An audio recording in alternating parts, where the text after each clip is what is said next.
and you have a rear diffuser and your car is not flat bottom, a lot of people that say a diffuser doesn't work unless you have a flat bottom, and that's not true at all. I thought that was a thing.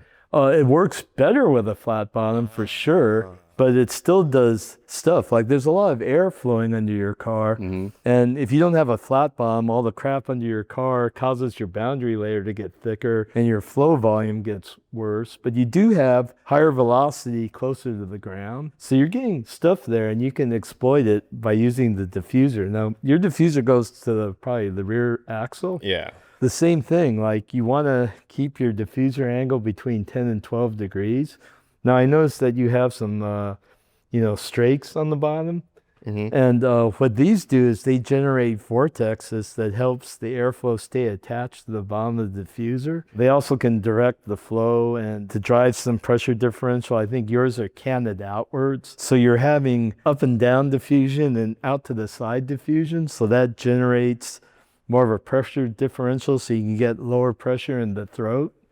And when you have like space constraints or like tires dirtying up the flow, like that sideways diffusion is a cool way to,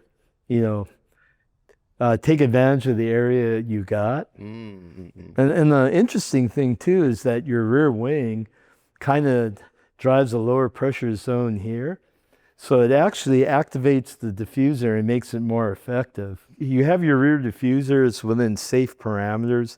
I mean, if you really wanted to work good, you could extend the side things all the way to the ground, but that's not practical. You'll grind it on every driveway. Pretty much, yep. And is this as effective as it is on the flat bottom, like race car? No, but it certainly helps. And shoot, that's about all the aero tricks I know you did. Well, I'm going to flat bottom this next. So that'll be fun. I don't know that's worth the effort, really. I think it's, you know what? My Miata is actually flat bottomed. My wide body crazy one, that's flat bottomed all the way to the diffuser. I mean, I think you've done all the cool things and it's at about the maximum level to where it's still practical. Like if you did much more, I mean, you probably couldn't even drive this on the street anymore and it wouldn't be fun. But yeah, I think that, like even if you're to race this, it'll work pretty good. When you've driven this like at Laguna, it felt pretty good, right? Solid, yeah.